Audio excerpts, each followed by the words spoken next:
Chapter 3. Jesus heals on the Sabbath.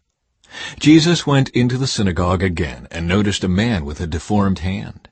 Since it was the Sabbath, Jesus' enemies watched him closely. If he healed the man's hand, they planned to accuse him of working on the Sabbath. Jesus said to the man with the deformed hand, "Come and stand in front of everyone."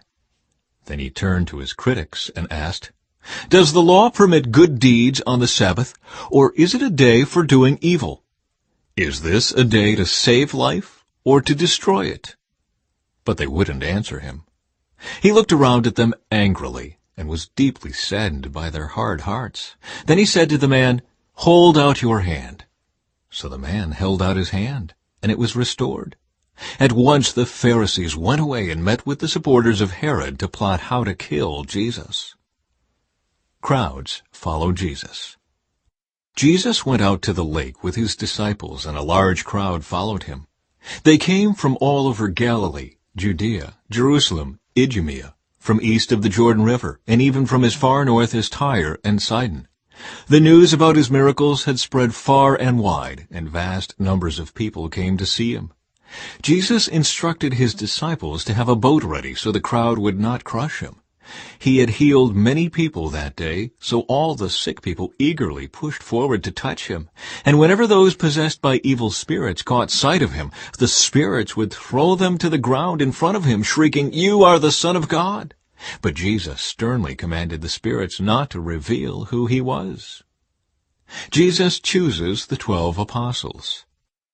Afterward, Jesus went up on a mountain and called out the ones he wanted to go with him, and they came to him.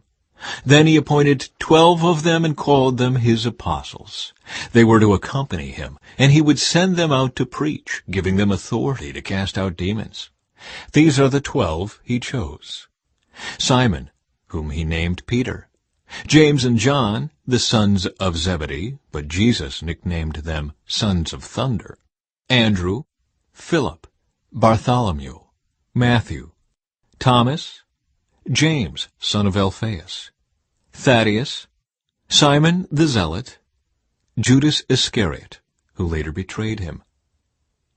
Jesus and the Prince of Demons. One time Jesus entered a house, and the crowds began to gather again. Soon he and his disciples couldn't even find time to eat. When his family heard what was happening, they tried to take him away. "He's out of his mind," they said. But the teachers of religious law who had arrived from Jerusalem said, "He's possessed by Satan, the prince of demons. That's where he gets the power to cast out demons." Jesus called them over and responded